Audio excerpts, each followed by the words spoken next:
अब हम लोग class 10th NCERT math exercise 1.1 को देखेंगे। एक्सरसाइज 1.1 को देखने से पहले हमें कुछ चीज़ों को जानना बहुत ज़रूरी है। जैसे एक्सरसाइज 1.1 में आप देख रहे होंगे कि यहाँ HCF निकालने की बात कह रहा है। तो HCF निकालने के लिए हम लोग जानते हैं हाईएस्ट कॉमन फैक्टर, मतलब जब भी किसी दो नंबर का HCF निकालेंगे, मान लो कि 5 है और 15 है, तो इस दोनों का जब हम HCF निकालेंगे तो HCF उस संख्या को कहते हैं, मतलब वो बड़ी से बड़ी संख्या जो इसको और इसको दोनों को डिवाइड करता हो। तो यहाँ चूँकि 5 है और 15 है, तो 5 तो किसी से विभाजित होता नहीं है, यह अभाज्य संख्या है। तो इसको विभाजित करने वाले सबसे बड़ी संख्या खुद 5 होती है और 15 को विभाजित भी ये 5 करता है। इसलिए इस कंडीशन में जब कोई अभाज्य संख्या होती है एक और दूसरी कोई भाज्य संख्या होती है और उस अभाज्य संख्या से वो भाज्य संख्या अगर विभाजित हो रहा है तो उसका HCF ये अभाज्य संख्या होता है। क्योंकि यहाँ पे 5 से 5 विभाजित होगा और 5 से 15 भी विभाजित होगा। तो ये सबसे बड़ी संख्या है 5 जो दोनों को विभाजित कर रहा है, तो यहाँ ये इस दोनों का HCF होगा। लेकिन अगर इस तरह से रहे जैसे 6 है और 12 है, तो यहाँ HCF क्या होगा कि वो संख्या जो दोनों को विभाजित करे, मतलब वो बड़ी से बड़ी संख्या। तो यहाँ भी हम देख रहे हैं कि 6 वो बड़ी से बड़ी संख्या है और 12 जो है 6 से 6 भी विभाजित हो रहा है और 6 से 12 भी विभाजित हो रहा है। तो यहाँ जो HCF आएगा वो 6 आएगा। लेकिन ऐसा भी हो सकता है कि आपसे बोल दे कि 9 और 12 का HCF निकालें। तो यहाँ पे हम देख रहे हैं कि 9 जो है वो किससे विभाजित हो रहा है, वो बड़ी से बड़ी संख्या, जैसे ये 2 से नहीं विभाजित हो रहा है, 3 से हो रहा है। तो ये 3 से विभाजित हो रहा है, फिर 4 से नहीं, 5 से नहीं, 6 से नहीं, किसी से नहीं, तो ये 3 से विभाजित हो रहा है और 3 से ये 12 भी विभाजित हो रहा है। तो इसका HCF क्या आ जाएगा 3, क्योंकि 3 वो बड़ी से बड़ी संख्या है जो दोनों को विभाजित कर रहा है। लेकिन कभी कभी क्या होता है कि अगर आपसे कह दिया जाए कि 12 और 18 का HCF निकालें, तो यहाँ पे 12 किससे किससे विभाजित हो रहा है, हम देख रहे हैं 2 से हो रहा है, 3 से हो रहा है, 4 से हो रहा है और 6 से हो रहा है और खुद 12 से हो रहा है। उसी तरह से ये जो 18 है वो किससे किससे विभाजित हो रहा है, तो 2 से हो रहा है, 3 से हो रहा है और 6 से हो रहा है, 9 से हो रहा है और खुद 18 से हो रहा है। तो यहाँ पे हम कॉमन देखेंगे, जैसे ये 2 है, दोनों में कॉमन है, 3 है, दोनों में कॉमन है, 6 इसी में है, इसमें नहीं है, 4 इसमें है, इसमें नहीं है, है ना।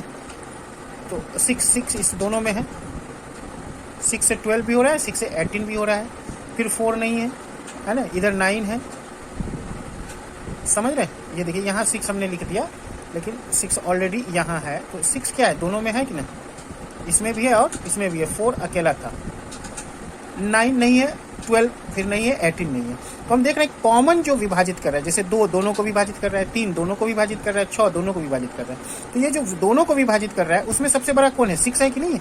तो 6 यहाँ पे क्या हो गया, HCF हो गया। 6 क्या हो गया, HCF हो गया।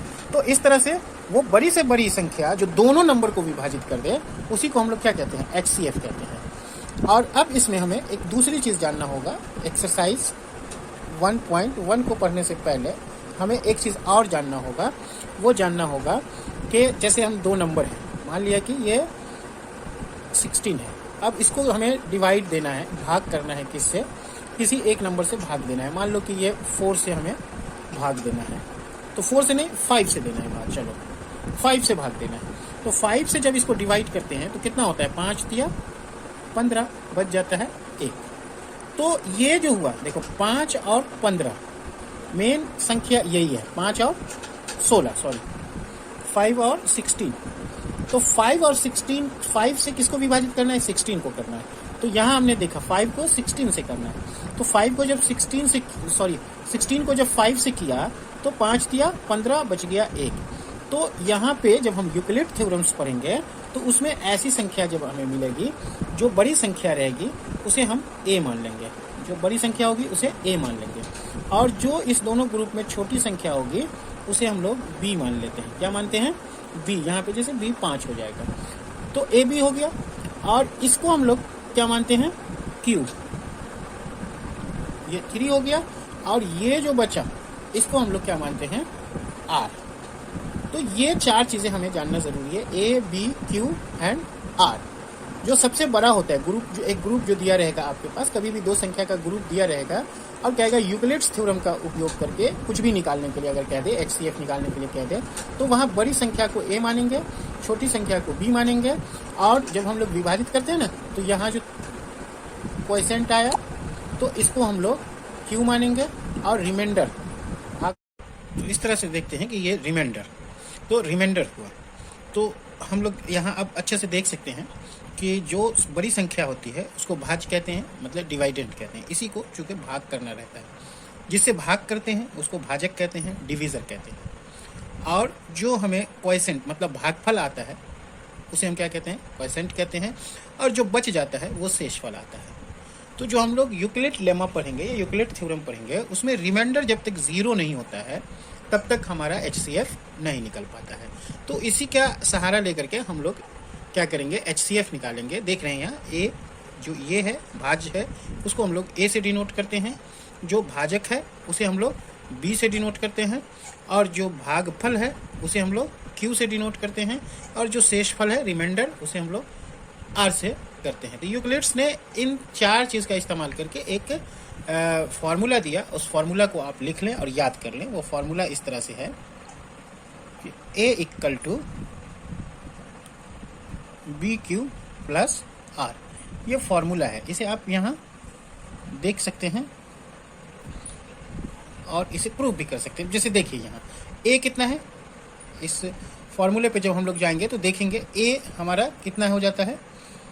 कुछ लाइट का प्रॉब्लम हो रहा है, चमक रहा है, तो इसको थोड़ा एडजस्ट कर देता हूँ। हाँ, तो यहाँ देख रहे हैं कि A कितना है, A 16 है, तो देखिए आप रख के A 16। B कितना है आपका, तो B यहाँ 5 है, देख रहे हैं 5। Q देख लीजिए 3, मतलब BQ का मतलब इंटू 3 प्लस R देख लीजिए 1। तो आप देख सकते होंगे कि ये जो साइड है ना, राइट हैंड साइड और लेफ्ट हैंड साइड दोनों बराबर आ रहे हैं कि नहीं।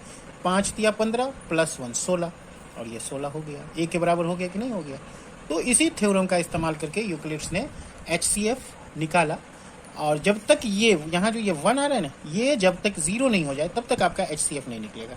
जिस पोजीशन पे जाके ये 0 होगा, उसी पोजीशन पे जाके, मतलब उस स्टेज पे जाके जो इसका B रहेगा वही हमारा HCF बन जाएगा। तो इस पे हम लोग एक एग्जाम्पल फिलहाल देख लेते हैं, और फिर अगले क्लास में हम इसका पूरा एक्सरसाइज देखेंगे।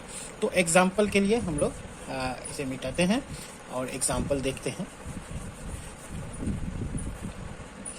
जैसे पहला क्वेश्चन है, देखिए क्वेश्चन एक्सरसाइज 1.1 का देखिए पहला क्वेश्चन है कि 135 और 225 का HCF निकालें। तो इस तरह से है, संख्या किस तरह से है, संख्या है 135 225। आप देख रहे हैं संख्या इस तरह से है 135 और 225।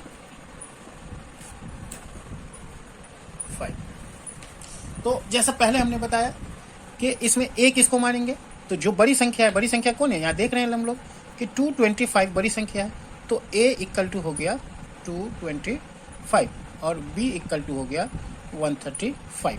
अब हम लोग किसका उपयोग करेंगे, तो यूक्लिड थ्योरम। यहाँ देखो क्वेश्चन में क्या कह रहा है, साफ साफ कह रहा है किसका इस्तेमाल करना है, यूक्लिड विभाजन एल्गोरिथम। तो यूक्लिड विभाजन एल्गोरिथम से हमें देखना है।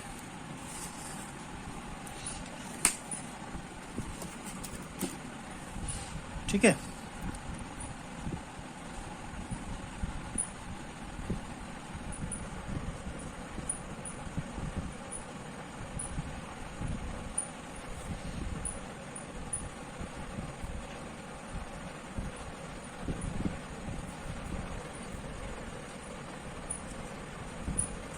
यूक्लिड विभाजन एल्गोरिथम, इससे क्या हो जाता है, यूक्लिड विभाजन एल्गोरिथम से अभी हम आपको बताए थे कि A equal to BQ plus R। तो यहाँ A कितना है, हम लोग देख रहे हैं A है 200 25, बी कितना है 135। अब इसे समझने के लिए क्यू कितना होगा, इसको समझने के लिए हम लोग आसानी से इस तरह का एक डिवीज़न दे करके देख सकते हैं कि 225 को 135 से अब भाग दीजिए, तो कितनी बार में दीजिएगा, एक बार में दीजिएगा, क्योंकि 2 बार दीजिएगा तो 270 हो जाएगा, तो एक बार में दीजिएगा तो 135, मतलब यहाँ कितना बचा 90 बचा। तो ये क्या हो गया, क्यू हुआ कि नहीं हुआ, तो यहाँ क्यू की जगह क्या आ जाएगा इंटू 1, और रिमाइंडर क्या आ गया देख रहे हैं, ये आर बन गया, ये 90 आ गया, तो आर हो जाएगा 90 प्लस 90, ये हमारा हो गया स्टेप फर्स्ट। अब देखो आर तो 0 नहीं ना हुआ, जब तक 0 नहीं हो तब तक मेरा HCF नहीं निकलेगा, तो अब आर 90 हो गया तो और बी 135 है, तो ये जो ए था पहले स्टेप में, अब इस ए का काम खत्म, अब ए हो जाएगा 135, ए कौन हो जाएगा 135, अब बी हो जाएगा ये 90, तो अब ए 135 हो जाएगा तो 135 को यहाँ लिखेंगे, और बी हो गया 90 तो बी को यहाँ लिखेंगे। अब क्या करना है हमें, इससे इसको डिवाइड देना है, तो फिर उसी तरह से, चूँकि अब हो गया बी ये और ए ये, तो अब क्या होगा 135 को कितना से देना है 90 से डिवाइड करना है, तो यहाँ भी एक बार में लगेगा 90, बच जाएगा कितना 45। तो अब देख रहे हैं रिमाइंडर आ गया 45 और क्यू आ गया 1, तो यहाँ क्यू की जगह पे फॉर्मूले के हिसाब से देखो 90 इंटू 1, चूँकि यहाँ क्यू आ गया, और प्लस रिमाइंडर कितना है 45। तो अभी भी हम देख रहे हैं कि रिमाइंडर 0 नहीं हुआ, स्टेप 2 में भी रिमाइंडर 0 नहीं हुआ, स्टेप 2 तो अभी भी 0 नहीं हुआ, तो अब ये हो गया बी और ये हो गया ए, समझ रहे हैं, तो अब ये ए हो गया तो इसको कहाँ लिखेंगे, यहाँ लिखेंगे, और ये हो गया बी, तो ये बी की जगह पे 45 देख रहे हैं बी, अब इनटू क्यू कितना आएगा, तो अब हम 90 को 45 से भाग करके देख लेंगे कितना हो गया, 45 दूना 90, कुछ नहीं बचा, मतलब रिमाइंडर अब 0 बचा, तो अब यहाँ पे काम हमारा फिनिश। तो क्यू कितना है 2 है, अब प्लस रिमाइंडर बच गया 0, तो यहाँ आकर के हमारा काम किसमें स्टेप 3 में क्लियर हो गया। तो यहाँ जो बी आया 45, तो HCF यही हो गया, HCF इक्वल टू 45। तो इस तरह से हमारा HCF निकल गया यूक्लिड एल्गोरिथम से 1.1 का। अब नेक्स्ट हम लोग इस पूरे चैप्टर को देखेंगे। आज हमारा इंट्रोडक्शन पार्ट था, आप से अनुरोध है कि आप इसे सब्सक्राइब करें और अगले क्वेश्चन के लिए, अगले क्लास के लिए तैयार रहें। आप